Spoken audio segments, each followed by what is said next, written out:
खाना जला दिया है।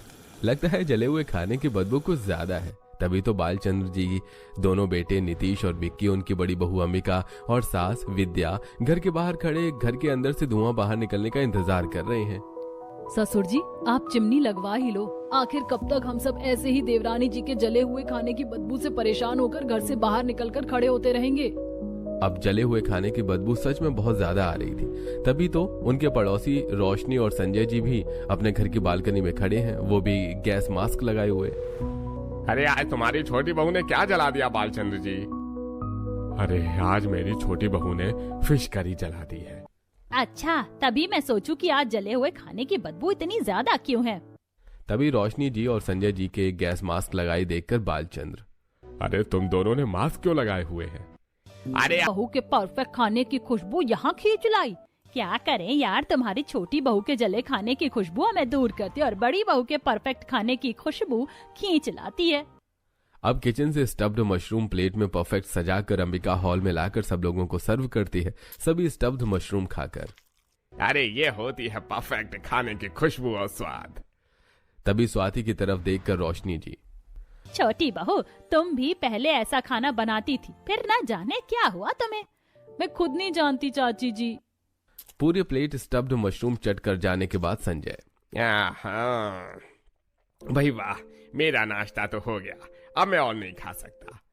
नाश्ता करने के बाद रोशनी और संजय अपने घर चले जाते हैं और स्वाति भी उनके झूठे बर्तन किचन में ले जाकर सिंक में साफ करने लगती है। स्वाति किचन में जाकर दोपहर के खाने की तैयारी करने लगती है।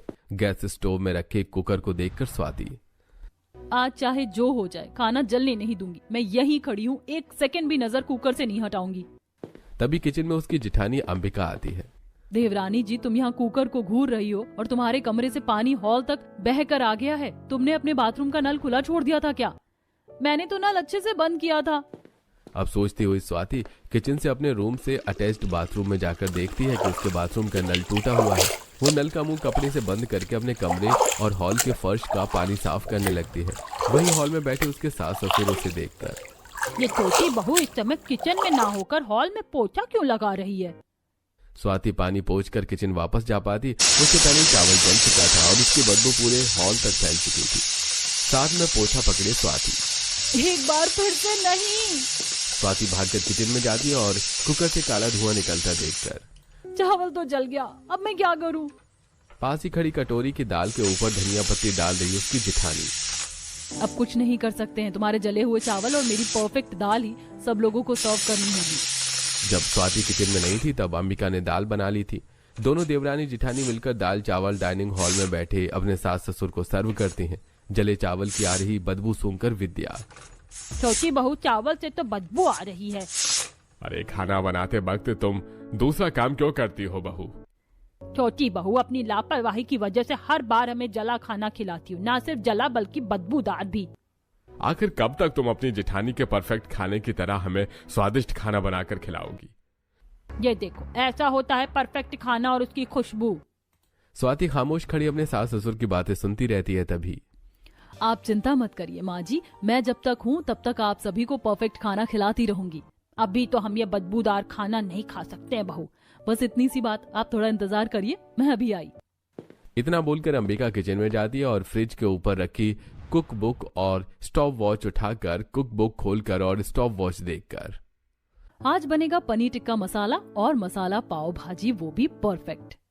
अंबिका कुक बुक में लिखी रेसिपी के हिसाब से ही ऑटोमेटिक गैस चूल्हे में टेम्परेचर सेट करके मसालों और इंग्रेडिएंट्स का परफेक्ट बैलेंस कर पनीर टिक्का मसाला और मसाला पाव भाजी बनाती है। मैं बताया था ना, बचपन में मेरे दो दोस्त थे जो अब दिल्ली में रहते हैं। वो अपनी अपनी पत्नियों के साथ किसी काम से इसी शहर में आ रहे हैं, तो शाम का खाना वो हमारे घर में ही खाएंगे। तब तो मुझे डबल मेहनत करनी पड़ेगी पापा जी। अरे बड़ी बहू, तुम जैसा खाना हमें बनाकर खिलाती हो उससे अच्छा बनाकर खिलाना उन्हें। पापा जी आप चिंता मत करिए, आपके दोस्त आज शाम यहाँ जैसे ही खाना खाने वाले हैं वैसा खाना उन्होंने पहले कभी नहीं खाया होगा। उन दोनों की बातें सुनकर स्वाति, हाँ पापा जी आप चिंता न करिए, हम दोनों देवरानी जेठानी मिलकर सब कर लेंगी।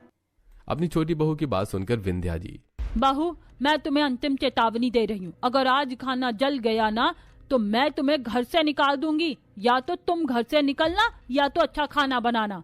मम्मी जी आप चिंता मत करिए, आज खाना नहीं जलेगा, ये मेरा आपसे वादा है। अपने सास ससुर को खाना खिलाकर और खुद भी खाना खाकर दोनों देवरानी जेठानी झूठे बर्तन किचन के सिंक में साफ करके अपने अपने कमरे में जाकर थोड़ी देर आराम करने के बाद शाम 4 बजते ही किचन में आकर स्वाति पालक पनीर, पापड़ी चाट और रोटी बनाने की तैयारी करती है और उसकी जेठानी अपनी कुक बुक देखकर मटन दम बिरयानी बनाना शुरू करती है। बड़े से पतीले में परफेक्ट मसाले और इंग्रेडिएंट्स डालकर अंबिका बर्तन को बड़ी थाली से ढककर, अभी इसे धीमी आंच में पकने दो, पूरे 2 घंटे लगेंगे, तब तक मैं थोड़ा आराम कर लेती हूँ। स्वाति की तरफ देखकर अंबिका, देवरानी जी तुम बिरयानी में कोई छेड़खानी मत करना, जैसे पक रही है वैसे ही पकने देना। ठीक है जेठानी जी। इतना बोलकर अंबिका किचन से अपने रूम में चली जाती है, लेकिन जाने से पहले वो गैस धीमी करना भूल जाती है। 1 घंटा बीत जाने पर स्वाति बड़े से पतीले में पालक पनीर पकने को रख देती है। कुछ देर में बालचंद्र जी की दोनों दोस्त कमलेश और पंकज अपनी अपनी पत्नी उषा और जानकी के साथ घर पहुंच जाते हैं। बालचंद्र जी और विद्या जी उन सभी के साथ हॉल में बैठे बातें कर रहे थे। अरे घर ढूंढने में कोई परेशानी तो नहीं हुई? अरे कोई परेशानी नहीं हुई यार, गूगल मैप ने सब आसान कर दिया है। बातें करते करते 1 घंटा बीत जाता है। हॉल में जली हुई मटन बिरयानी की बदबू फैलती है। बदबू से परेशान होकर, अरे भैया जली हुई बिरयानी की बदबू कहाँ से आ रही है?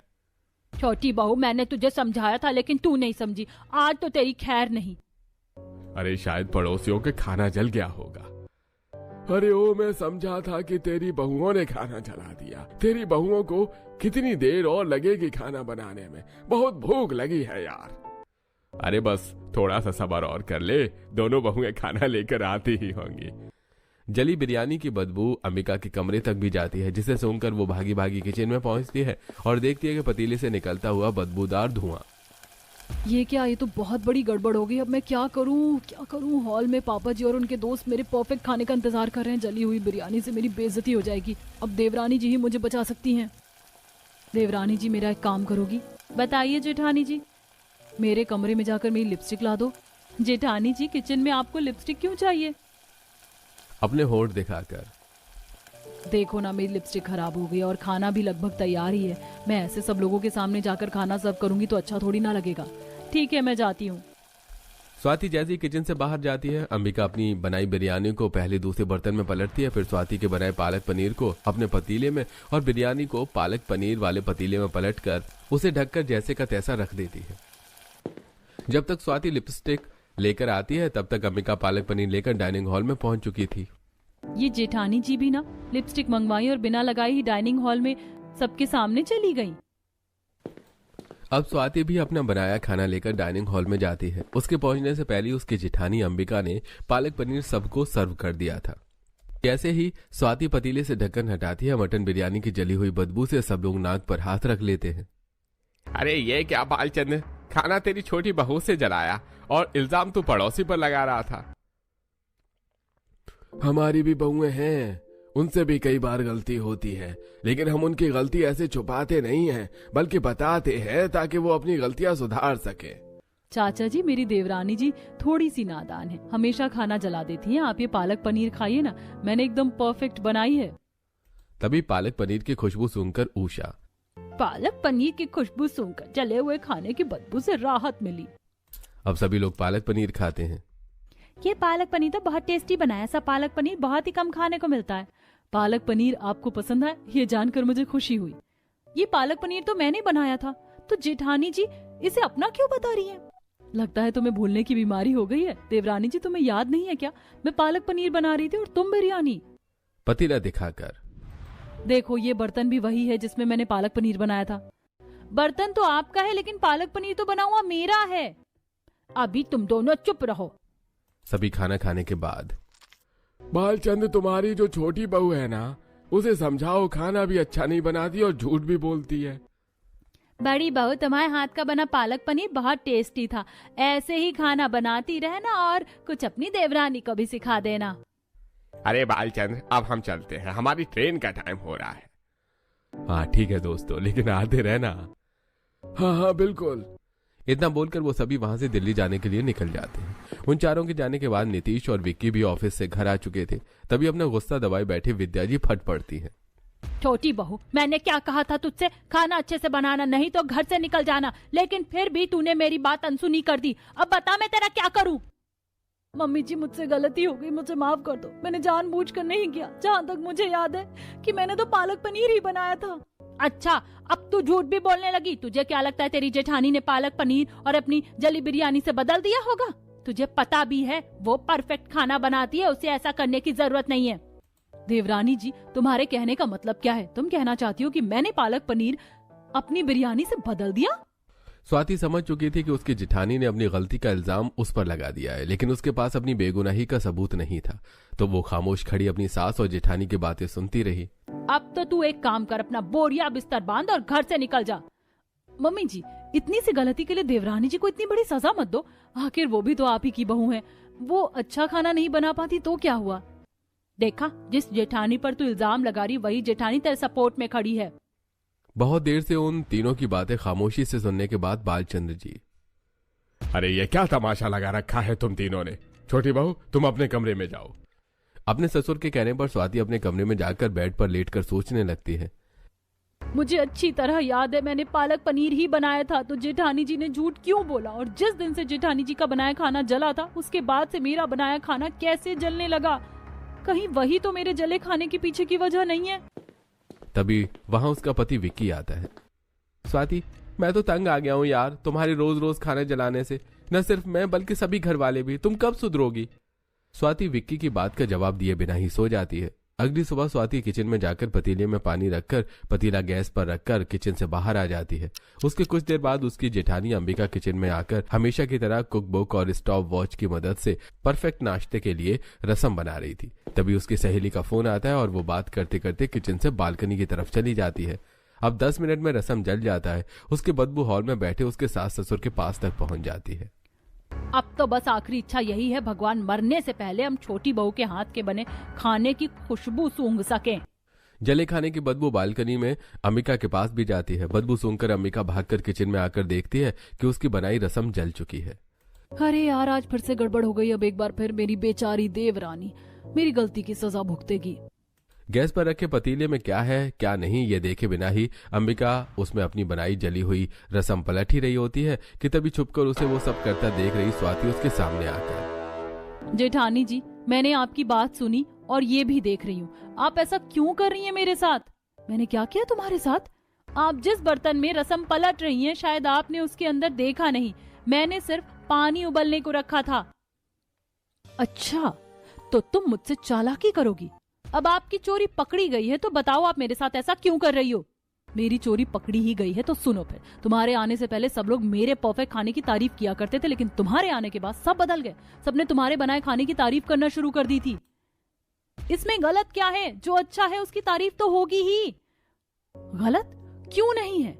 एक दिन गलती से खाना क्या जल गया, सब मुझे ताने मारने लगे, तुम्हारी तारीफ करने लगे। तुम्हारी वजह से मुझे बातें सुनने को मिलती थी, अब जिंदगी भर तुम बातें सुनोगी। अभी तो शुरुआत है, आगे आगे देखना मैं क्या करती हूँ। इतना बोलकर अंबिका आलू मटर और टमाटर की सब्जी बनाने लगती है। सब्जी बन जाने के बाद वो दाल चावल और रोटी बनाकर अपने पति नीतीश को टिफिन पैक करके देती है। लंच टाइम में ऑफिस में अपने केबिन में बैठे नीतीश ने जैसे ही अपना टिफिन खोला, वैसे ही खाने की खुशबू से उसके बॉस रमाकांत जी उसके पास खिंचे चले आते हैं। अरे भाई नीतीश, आज लंच में कुछ स्पेशल लेकर आए हो क्या? खुशबू तो कमाल की आ रही है। अरे नहीं बॉस, हमेशा की तरह टिफिन में पूरी आलू टमाटर और मटर की सब्जी और चावल और दाल ही है। हाँ, तो फिर जरूर ये खाना किसी 5 स्टार होटल का होगा। अरे नहीं बॉस, ये खाना मेरी वाइफ ने बनाया है। हाँ, खुशबू तो 5 स्टार होटल का लग रहा है। क्या तुम अपना टिफिन मेरे साथ शेयर नहीं करोगे? अरे क्यों नहीं बॉस, जरूर। नीतीश एक प्लेट में दाल चावल सब्जी पूरी और अपने बॉस रमाकांत जी को देता है। पूरी प्लेट फटाफट चट करने के बाद, वही वाह, लाजवाब। कल तुम मेरे लिए अपनी वाइफ के हाथ का बना खाना ला सकते हो क्या? अरे हाँ बॉस, क्यों नहीं। हाँ, तो फिर ये तय रहा, मैं कल टिफिन नहीं लाऊंगा। अब खाना खाने के बाद नीतीश ऑफिस के काम में लग जाता है और शाम 5 बजे ऑफिस से छूटकर सीधा घर पहुंचकर बालकनी में खड़ी अंबिका के पास जाकर, अंबिका, आज मैंने अपनी जिंदगी की सबसे बड़ी गलती कर दी। कौन सी गलती? और आज आप उदास क्यों हैं? आज ऑफिस में मैंने अपने बॉस को तुम्हारे हाथ का बना परफेक्ट खाना खिला दिया और वो तारीफ करते नहीं थक रहे थे। आपने तो मुझे डरा ही दिया था कि ना जाने क्या कराया आप। ये गलती कहाँ हुई? ये तो बहुत अच्छी बात है। अरे गलती ही तो कर दी ना। बॉस अब तुम्हारे हाथ का बना परफेक्ट खाना एक बार फिर से खाना चाहते हैं, तो क्या तुम कल उनके लिए कुछ स्पेशल बना दोगी? हाँ हाँ, क्यों नहीं, जरूर बनाऊंगी। मैं कल तुम्हारे और तुम्हारे बॉस के लिए चिकन करी और लच्छा पराठा बनाऊंगी। अरे ठीक है, मैं अभी बाजार जाकर चिकन ले आता हूँ। इतना बोलकर नीतीश चिकन लेने बाजार चला जाता है। नीतीश के जाते ही अंबिका किचन में जाकर रात का खाना बनाने लगती है और उसकी देवरानी स्वाति अपने कमरे में उदास बैठी रहती है। ना तो उसने खाना बनाया और ना ही खाया था। उसका पति विक्की भी डाइनिंग हॉल में सबके साथ बैठकर खाना खाकर रूम में आकर बेड पर उसके बगल में सो जाता है। क्या सच में इतनी बुरी हूँ कि मेरे पति को भी मेरी चिंता नहीं है? इन्होंने मेरी तरफ देखा भी नहीं। उस रात अब स्वाति को नींद ही नहीं आती है। जली हुई चिकन करी खाकर इनके बॉस इन्हें नौकरी से ही निकाल देंगे। मैं क्या करूँ, क्या करूँ, क्या करूँ? तभी उसके दिमाग में एक आइडिया आता है। एक काम करती हूँ, मैं होटल से खाना ले आती हूँ, वही पैक करके दे दूंगी। अंबिका तुरंत किचन से होटल जाने के लिए निकलती है। उसके जाने के बाद अपने कमरे में ऑफिस जाने के लिए तैयार हो रहा नीतीश। अंबिका, खाना बन गया हो तो जल्दी से पैक कर दो, आज जल्दी ऑफिस जाना है।